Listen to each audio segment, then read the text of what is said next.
everyone, I'm Catherine Gonzalez, and today I'm here at the Colegio de San Rafael to interview their school president, Teacher Mae. Good morning, ma'am. Good morning, Kathy.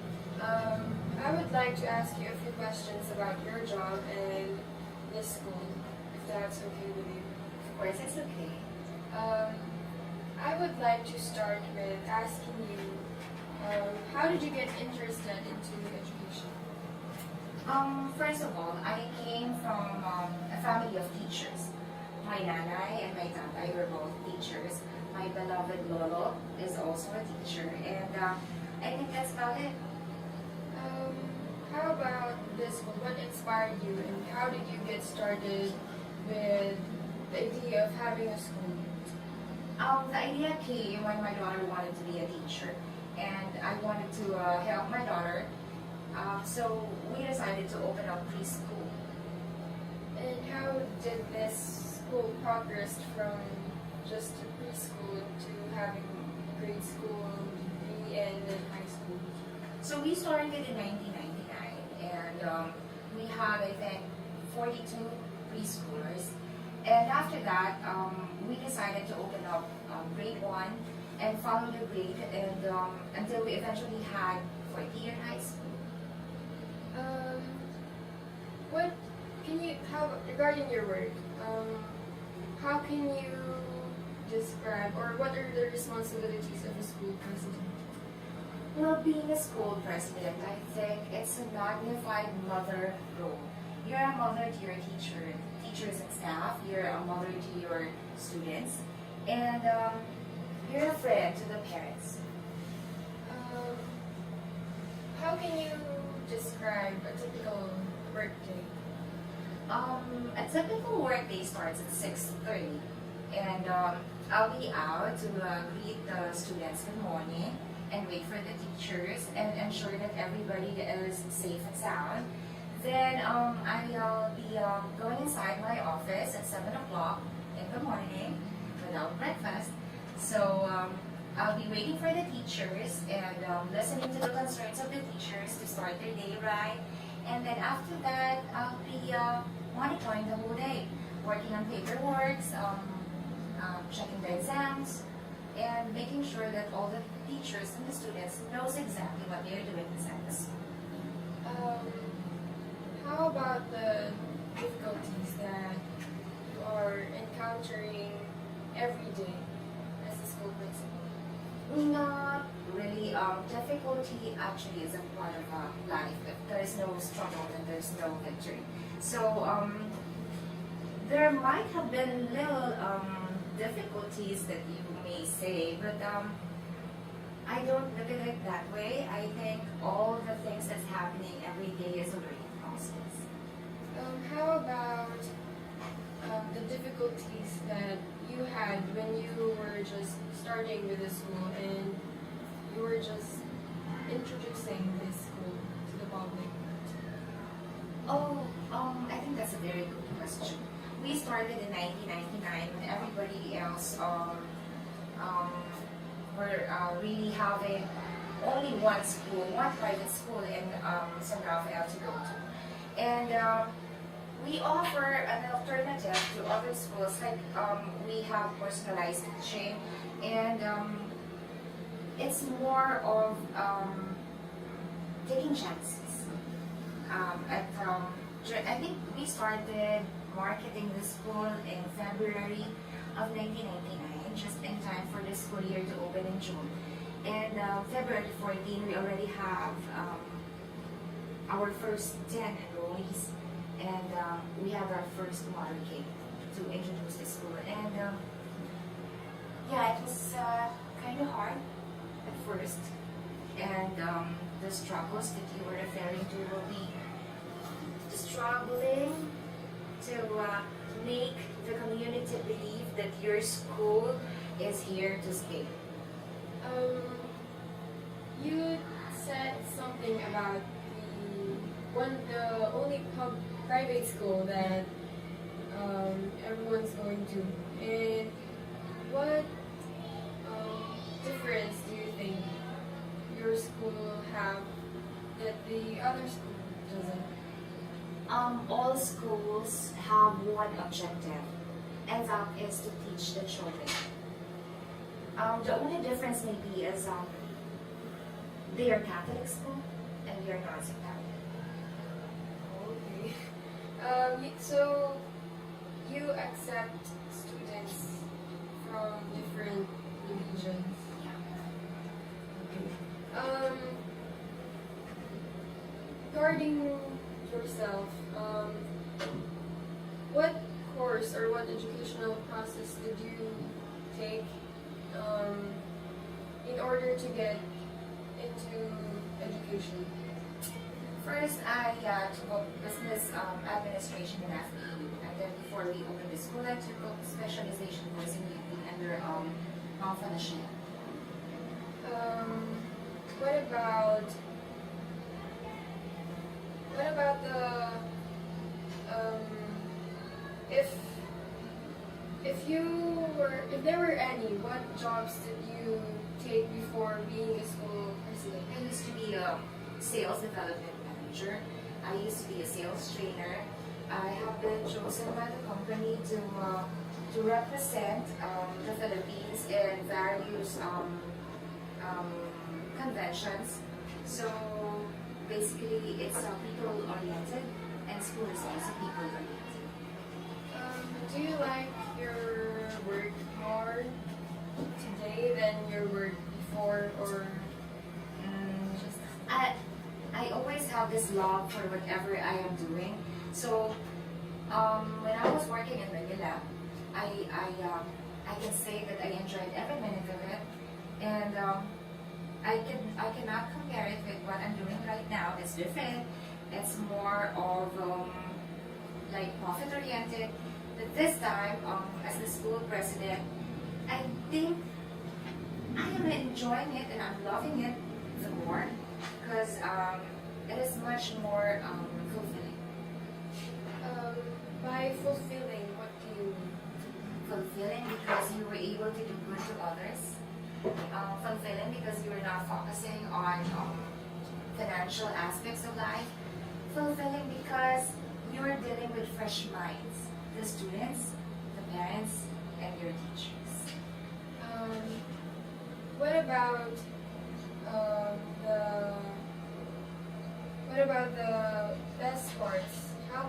What are the best parts and the worst parts of your job? The best part is always focus on the student's achievement. The worst part, maybe if there's any, is the lack of trust of other people, and you just can't please anybody or everybody. How about the misbehaving children? Are they a problem, and how do you deal with them? Misbehavior can be defined as misguided attitude of the students. So if there is some misbehavior, then the teacher can act on it. In this school, we don't use the word bad. We use the word wrong. So whatever the children is doing, and you think it's not proper, then you'll just take their attention and tell them that this is wrong and this is what you're supposed to be doing. Regarding the students, do some of your former students visit you, and what do they do when they visit you? Oh, a lot of them just visit us to say hello, but it's a big deal for the teachers to see former students around. We welcome them, and it's just that sometimes you're not allowed to go upstairs because they might be disturbing other students. But they are always welcome to see me in my office. Speaking of the students, they're related to the social life you're in.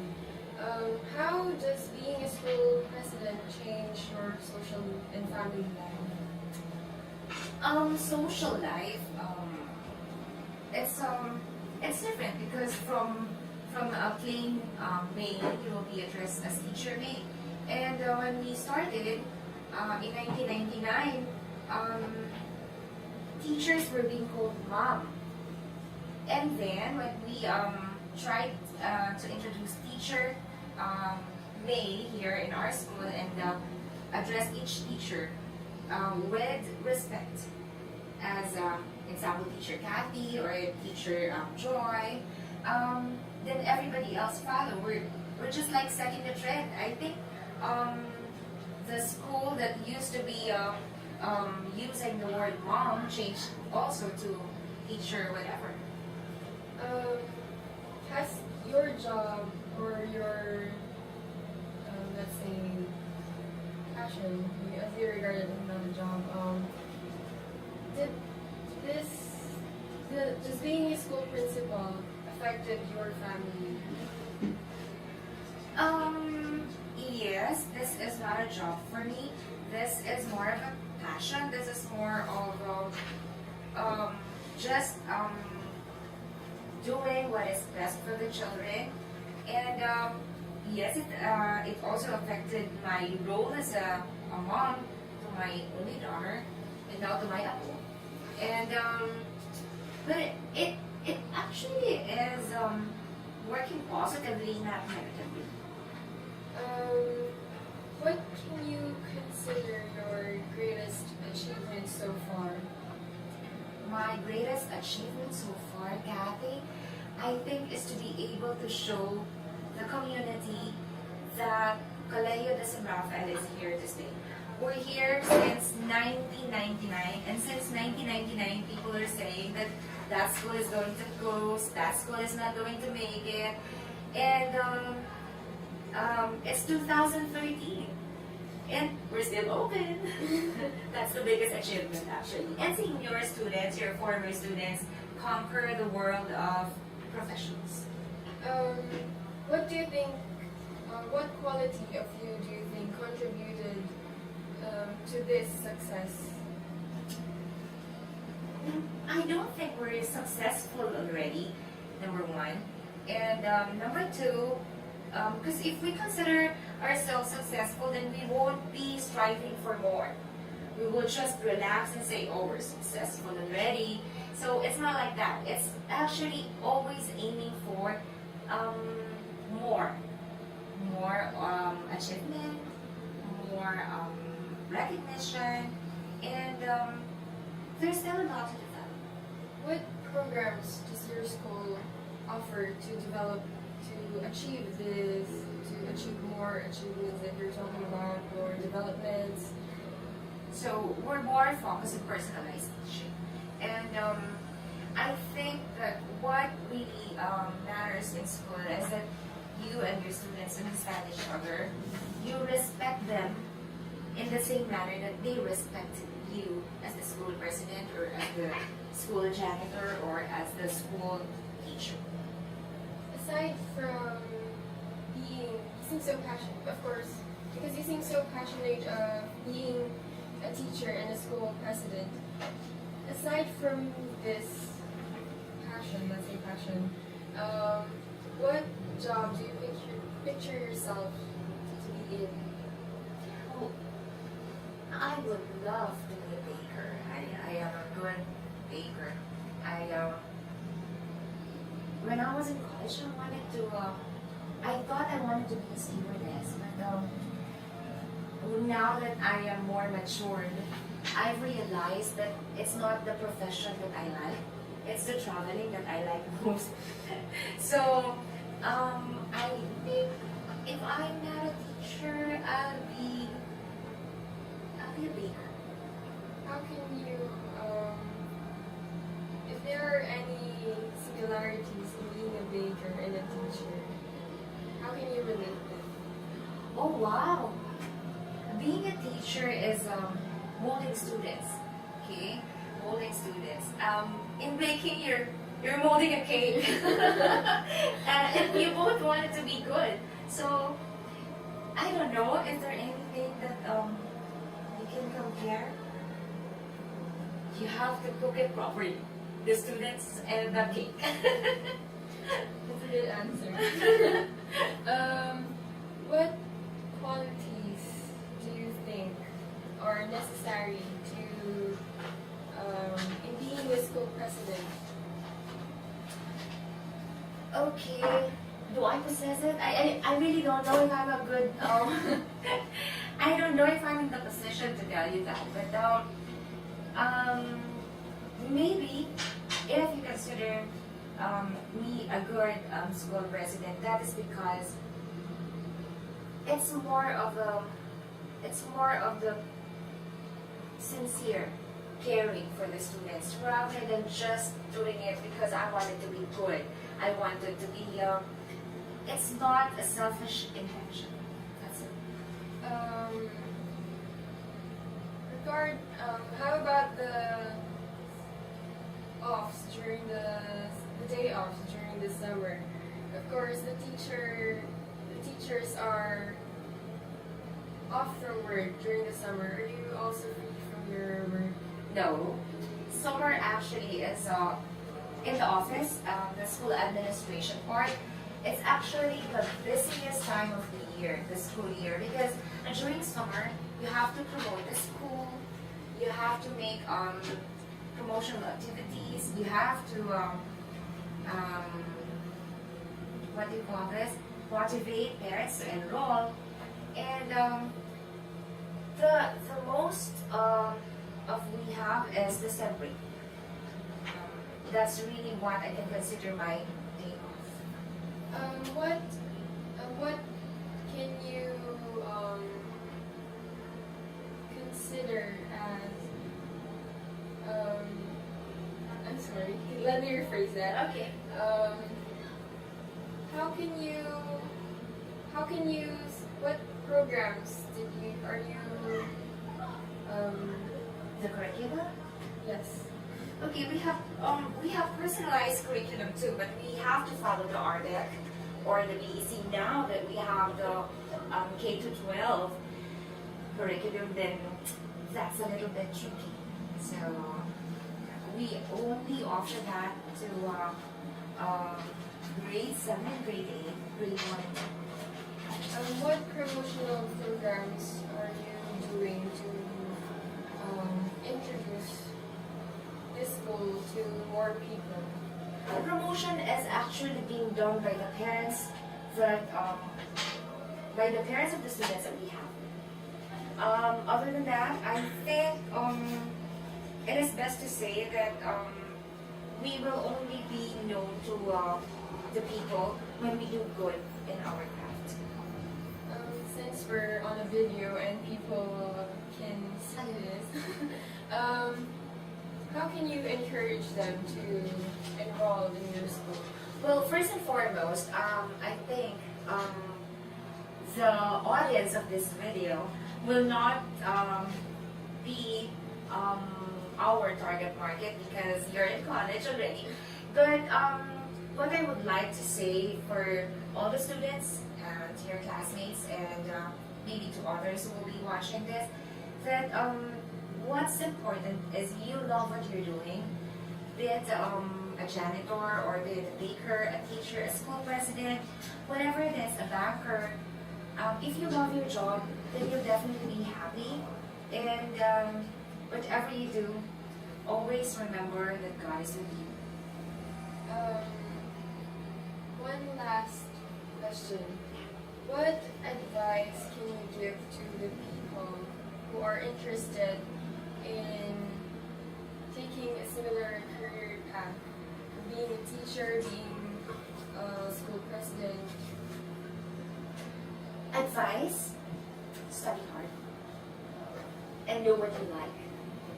You really want to be a teacher, you really want to be a nurse, you really want to be a banker. And if you have other choices in your mind, study the advantages and disadvantages before you go into that or before you decide. Because, you know, there's a lot of course that is offered in college. And if you're not decided, follow the advice of your parents. But if you're not happy, just be honest. Thank you so much. Thank you for letting us have this interview. I'm sure most viewers will learn something, if not everything. Thank you for choosing us also. Thank you so much, Ms. Kat.